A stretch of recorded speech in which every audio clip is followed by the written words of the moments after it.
Hello, this is Ken Segal. I'm a partner with LGA and head of its business advisory services practice. And I have the absolute pleasure today of interviewing my friend and colleague, Anthony Catalano. He is with RSM, of which LGA is a member of the RSM Alliance. And Anthony is principal and national cybersecurity lead, private equity and family office. Anthony, how are you doing today? I'm doing great, Ken. Thanks for having me. Awesome.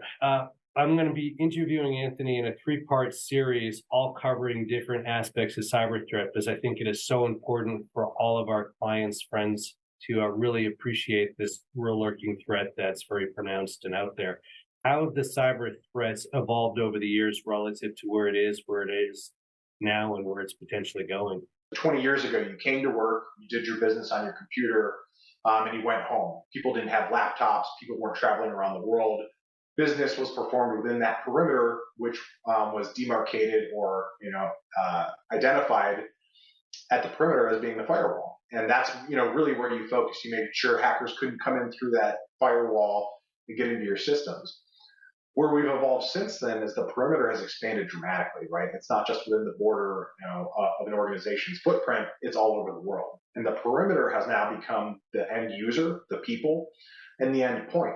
And that endpoint could be a workstation that's in New York, or it could be a laptop that's in Antarctica or even China or Russia.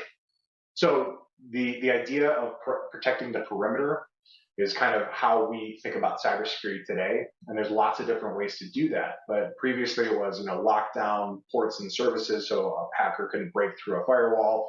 And now it's make sure the right people and the right systems have access to the right kinds of data at the right time. And only the users and systems that should be allowed to access that data are the ones that are being protected. What are some of the more impactful events that you've heard, and what are the implications and consequences of those attacks? Yeah, so I'm sure everybody's heard about the Colonial Pipeline attack, right? And that was a really big deal. They actually ended up paying $4.4 million via Bitcoin to a ransomware group. The organization was shut down for multiple days. That actually resulted in 71% of gas stations along the East Coast actually running out of fuel. So that was notable from the business impact, right? It hurt the business quite a bit. They spent a ton of money. That 4.4 million didn't include their costs to get their organization back online. We've all heard of the Stuxnet virus that was created by an unknown entity, which many suspect to be either the United States or Israel. And that was a computer virus that was written specifically to make nuclear centrifuges spin faster and slower while not being able to be detected, which actually broke the centrifuge and slowed down Iran's nuclear program. So that's another great example. A lot of people have heard about the Target breach that happened several years ago. The Target breach is unique because the hackers actually broke into their heating, ventilation, and air conditioning vendor, their HVAC vendor, and used that to pivot into the target organization and breach all their credit card data. That event is specifically notable because it's really driven the industry to start to pay attention to supply chain risk or third-party risk. And what that means is that organizations not only have to protect their infrastructure, they have to make sure that the vendors that have persistent access to their data or systems are equally as protected as they are. And that represented a significant shift in cybersecurity from just protect my stuff to not only protect my stuff, but protect the ecosystem that has access to my stuff. Yeah, what a great man taught me, and that'd be you, is that it's not a matter of if, but when your company's going to be attacked, and you can be as prepared as you can be. But how does a typical attack work? I understand the perimeters and all that kind of good stuff, but despite the best efforts, how do the smart guys get in and do their thing? Yeah, well, the really smart guys, it's interesting. 80% of cyber attacks occur through two channels, and that's bad passwords. So users that don't create appropriate passwords, which I'll talk about a little bit more in a second, and social engineering. And social engineering is a persistent attack vector. So social engineering can take the form of phishing emails, which I'm sure we've all heard of and we should have all been trained on. But that's actually evolved significantly. In the healthcare sector right now, we're observing a huge influx of phishing scams, or actually voice phishing, where they're impersonating telephone numbers and calling nurses and healthcare providers and trying to get them to enter passwords or initiate payments to them. The reason they're doing that is because the healthcare sector is under duress. They've been working really hard for the last 3 years, right? Almost nonstop. They're short-staffed, they're stressed, and the hackers know that and they're taking advantage of it. And kind of going back to my first point, bad passwords. It sounds like a trivial thing to say, but most of the time, the hackers will go after the low-hanging fruit. And what they'll do is they'll try to guess passwords. And if they can guess a password and get access to a user account, that gets them in the door. And then from there, they kind of do their thing. And there's a lot of other things they exploit to gain access to the companies and systems. So I'm not going to sleep tonight. So do you find that larger companies are more vulnerable than smaller, or is it a common profile, or is just everyone's going to get it eventually? Yeah, the way that we like to think about it is the hackers like to go for the low hanging fruit. So they like to do the least amount of work possible to get the greatest yield possible. So what does that look like? A large organization could have quite a big bounty that they could get. They could get patent information, they could get employee information, they could get consumer data.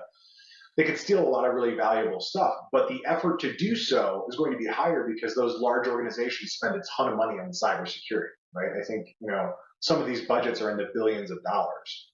Smaller organizations may represent, less value to them, but they're easier to break in because they know that smaller organizations aren't spending as much money.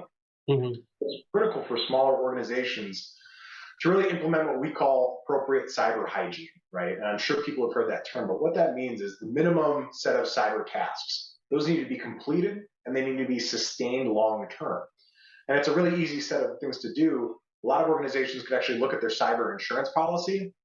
Cyber insurance policy is going to ask them a series of questions. Are you doing this, this, this, and this?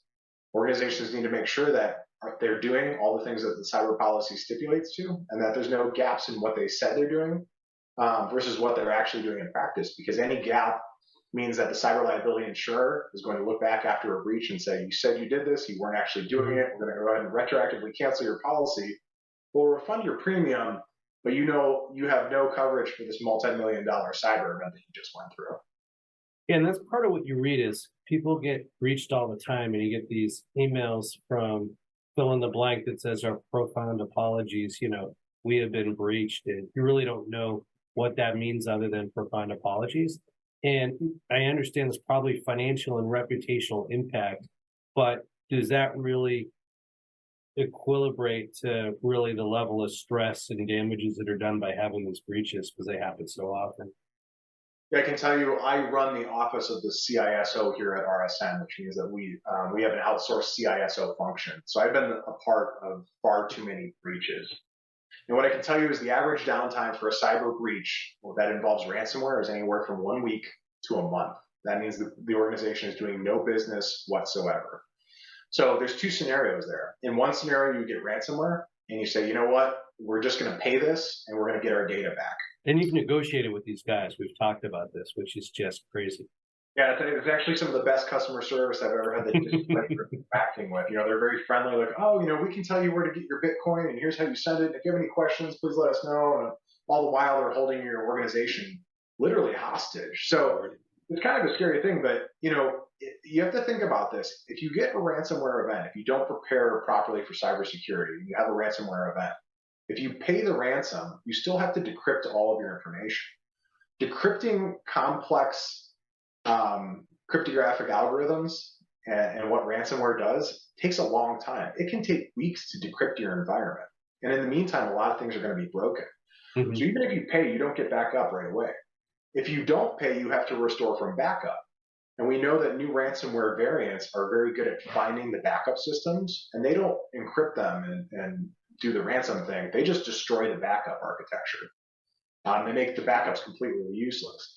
So if you do restore from backup, if you can, that's going to take weeks as well. And you're going to have to pay rebuild costs, and all the while you're not doing business. And there's the back-end privacy implications, right? So from a reputational impact, you then have to notify your clients, your customers, and third parties that you do business with that you've been hit by an event. You have to tell them that they weren't exposed to it. You have to prove that they weren't. And that can mean that those third parties might not want to do business with you anymore. And on top of that, you're going to have to pay for breach notification to those customers that were impacted, whose data may have been stolen. And that's a very hard thing to determine. So definitely not a place you want to be in. So we can have an entire conversation about the trend in artificial intelligence, but I assume the bad guys are going to be using that to be even more scary and impactful. Yeah, I actually just completed a class at MIT in artificial intelligence. Hackers are using artificial intelligence now to make their attacks more successful. And we know that hackers in the wild right now are using artificial intelligence to create randomly mutating strands of malware that evade detection systems. So what they do is they change so quickly that our systems aren't able to pick up on that and they actually get right through. So it is being used. It's being used today. There's been attacks already that have shown that type of footprint. It's definitely something we're going to have to evolve with. It's reassuring to know that you and your practice actually have action plans to help people in this. What's the best call you when, either before, during, or after these situations you'd like to share? I would say that reaching out and making sure your organization is doing the cyber baselines and the bare minimum ahead of time will definitely help keep you out of the news and help everybody sleep a little bit better at night. You definitely don't want to be on the responding end to a cyber incident. Okay, I'm not going to sleep tonight, but yeah. So thank you, Anthony, very much, and we'll be sharing contact information on the other side of this video. But I really appreciate your help and look forward to having you participating in our next 2 series of these Scared Straight Cyber Series. But thank you very much, Anthony. My pleasure, Ken. Great speaking with you today. Thanks.